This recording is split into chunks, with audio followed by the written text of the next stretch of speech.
We're here to pull out the core insights from some really complex stuff just for you. And today, wow, we are tackling maybe the biggest mystery there is the one right inside our own heads, the self, the I. We're diving into the work of Douglas Hofstadter, looking at his ideas on consciousness, what I means, and his book, I Am a Strange Loop. It's definitely a bold place to start, isn't it? I mean, Hofstadter's whole aim here is pretty ambitious. He's taking these deep, almost philosophical mysteries, soul, identity, consciousness, and saying, hang on, these aren't some kind of magic. He argues they actually have to emerge from pattern recognition, and he links it directly to Kurt Gödel's ideas about self-reference in math and logic. Okay, right. So let's try and unpack that. The goal today is really to get a handle on his main claim, that our sense of I isn't some single solid thing floating around in there. Instead, it's this incredibly complex, self-feeding, emergent pattern, a kind of sophisticated illusion generated by our physical brain. He even said the book could just as easily be called You Are a Strange Loop. And Hofstadter is brilliant at this whole thinking about thinking thing. He's very careful about how he explains it too. Writes for, a generally educated audience.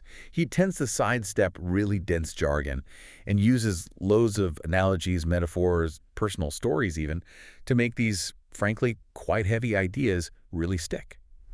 So the journey kind of starts with this idea he had, even as a kid, about consciousness being a mirage. Yeah, but a really weird kind of mirage. How so? It had to be a mirage that perceived itself. That's the key. Something that seems to just pull itself into existence out of nowhere. Feels incredibly real, doesn't it? Solid.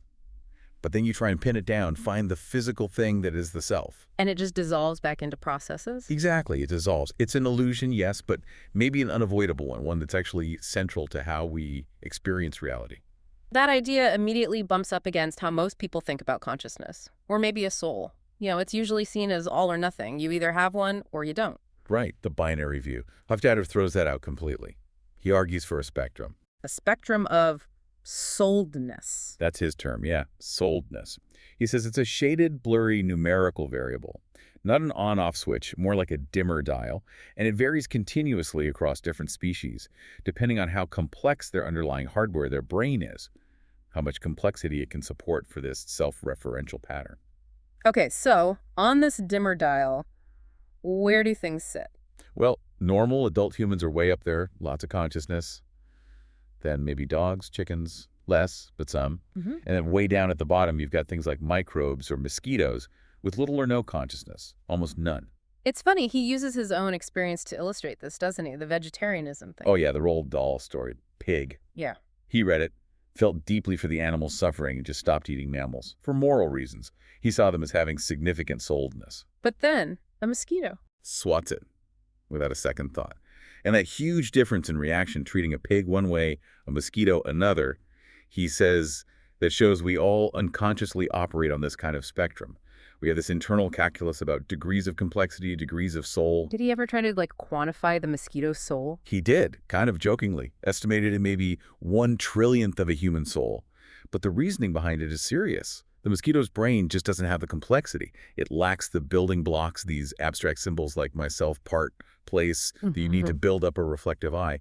Its behavior is much more like a complex machine, a set of reflexes. Okay, that mosquito example raises a really important question moving us along here. If brain complexity determines soul size, what exactly is brain structure? Are we just talking neurons and wires? Hofstadter says absolutely not. That's too limited. He argues brain structure has to include these higher-level abstract things. Things like, well, your sense of humor, your concept of loyalty, or this big complex pattern we call the I. These exist just as surely as neurons do, but they exist at a different level of description, a higher level. That sounds like he's really pushing back against hardcore reductionism, the idea you can explain everything just by looking at the tiniest physical bits. Oh, definitely. He's very critical of that idea, especially in the context of the mind. He dismisses things like the old grandmother cell idea. Where one single neuron somehow holds the concept of your grandmother. Right, that kind of simplistic thinking. Or John Searle's thought experiment with the beer can popping up saying, I am thirsty. Hofstadter finds that sort of thing misguided. So where do these mental things live then, if not in tiny bits? They live in vast abstract patterns. Patterns that involve billions of those tiny constituents working together. And he has this great phrase, we are victims of our macroscopicness. Victims of our size. Yeah. Our senses, our culture, they just hand us these big high-level concepts from day one. Wall, mosquito, SWAT. We're basically forced to see the world through these simplified large-scale categories. We Yeah. just don't have the biological tools to track every single neuron firing, every chemical skirting. Wait a second, though. I need to pause you there. If physics handles everything at the micro level, particles hitting particles, how can an abstract pattern, something non-physical like a sense of humor or the eye, actually cause something to happen physically? Isn't that just sneaking dualism back in? Ah, that's the absolute crux of it. And Hofstadter says, no, it's not dualism. Yes, physical laws govern everything locally. Every particle's path is accounted for. But these abstract patterns are still incredibly powerful and crucially valid causes at their own level. Think about a traffic jam. Okay. A high-level concept only really exists when you zoom out and look at the whole system. Precisely. And if you ask why the traffic is stopped, the answer isn't usually about one specific car's brake pads. The cause is an abstract force acting on the traffic. There's an accident miles ahead, maybe a sudden downpour, or everyone leaving a concert at once. That abstract jam forces individual drivers to hit their brakes. The pattern has causal power. That does help. Or like pressure in an engine cylinder. Perfect example. An engineer designing an engine works with the concept of pressure. They don't track the trillions of individual gas molecules bouncing around. Pressure, that high-level statistical abstract property, is the causally relevant thing pushing the piston. It's real at its level. So the I, the self, is just the ultimate example of this. A super high-level, causally powerful, abstract pattern. Exactly. It's an epiphenomenon, a real thing that emerges only at the pattern level, not down where the neurons are firing. Okay, if the self is this kind of sophisticated reflection, how does Hofstadter explain how that reflection actually works, how it gets generated? That must bring us to the strange loop itself. It does. That's the core mechanism. So, a strange loop. It's an abstract circuit, fundamentally self-referential. The definition is something like a paradoxical level-crossing feedback loop, where moving up the hierarchy, say, from symbols to metasymbols, somehow loops you right back down to the starting level. It creates a paradox. The classic example he uses is video feedback, right? Pointing a camera at the screen it's connected to. Yes.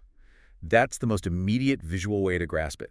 You create that simple loop, camera to screen to camera, maybe add a tiny bit of visual noise, some spice, as he calls it. And suddenly you get these incredibly complex, swirling patterns appearing out of nowhere. Exactly. Corridors, spirals, things that look like galaxies or black holes. They weren't programmed in there. Yeah. They just emerge.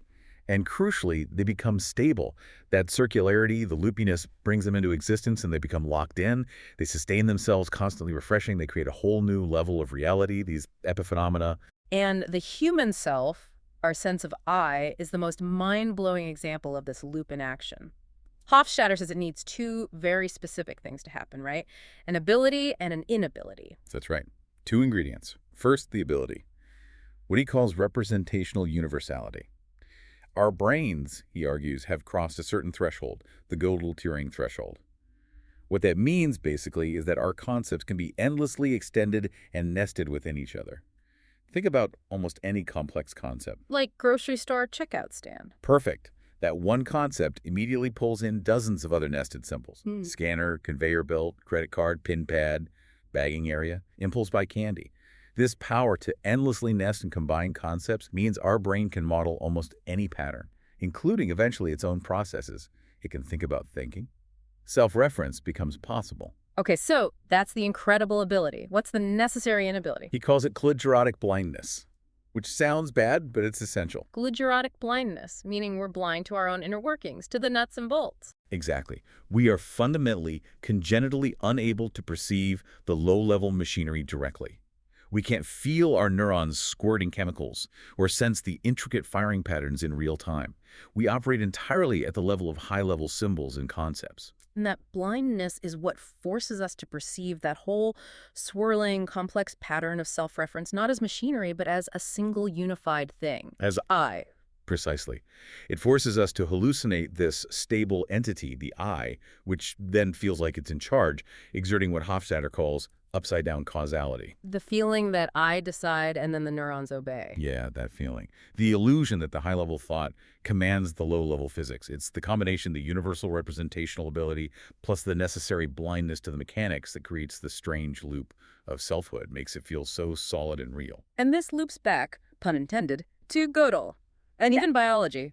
Absolutely. Hofstadter points to DNA replication as another example of the same fundamental mechanism.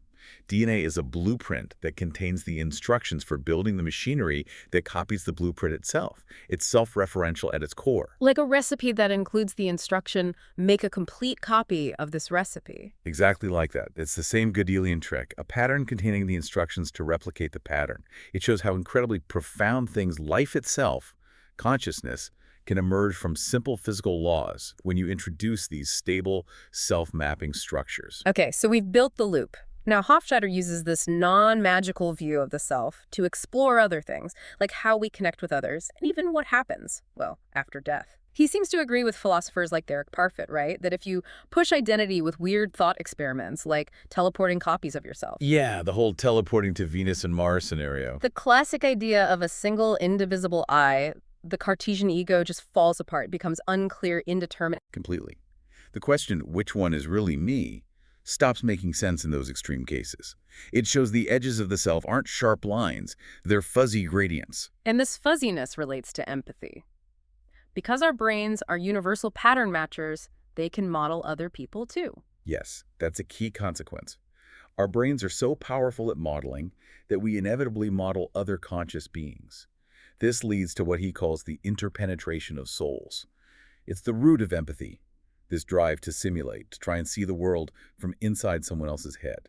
This gets really personal and quite moving when he talks about the death of his wife, Carol.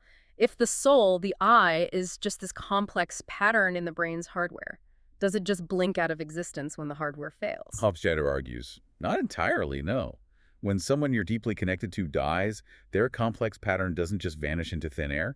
It leaves behind echoes, copies what he calls a glowing corona or an afterglow inside the brains of those who knew and loved them. Low-resolution copies, perhaps, but copies nonetheless. So, the survivor's brain has physically encoded patterns representing the deceased person, their memories, their way of thinking, their values.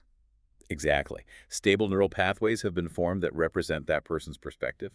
So later, when the survivor encounters a trigger, maybe sees their shared children, visits a familiar place, the input signals can actually travel down those Carroll-representing pathways. The information gets processed through a sort of Carroll-style meaning filter. He quotes a friend saying the survivor will be thinking with your brain for quite some time to come. Yeah. It's a powerful image, even if it's just an economy class version of the person, as he puts it, lacking the full richness. This ability to partly be someone else, to run their simulation in your own head, is just an unavoidable result of having these universal representational brains. The simulations persist. Okay, so wrapping this deep dive up, the big takeaway seems to be that the I is this abstract, self-stabilizing pattern. It's an epiphenomenon born from complexity and feedback. It feels incredibly real, unutterably stubborn, as he says, even though it's not a separate thing. It emerges from the physical brain, but exists at a higher level of description. That's the synthesis, yeah. Yeah. The brain is fully animate, fully conscious at that high pattern level, but it's purely physical down at the neuron level. No need for any extra magic ingredient. And inevitably, this framework challenges our sense of free will, too, doesn't it? If there's no non-physical I pulling the strings. Right. Hofstadter sees free will as mostly a linguistic issue, maybe a bit of grandiosity. He suggests our decisions emerge from a kind of internal voting process, a desire-level suffrage, where different motivations and patterns compete, and the strongest one, the dominant desire pattern, wins out. Your will isn't free in some magical sense. It's steady and stable, like an inner gyroscope. It's the stability and predictability of that complex pattern that defines you. Which leaves us, and you listening, with a final thought to chew on. If your sense of I and all the choices that follow from it are simply the necessary outcome of your unique, complex, stable self-pattern, the result of that dominant desire always winning the internal vote, then what's the real difference between making a choice you call free and just observing the inevitable unfolding of who you are? Do we actually need that grand adjective free for human dignity, or is the sheer complexity and strange stability of that loop profound enough on its own?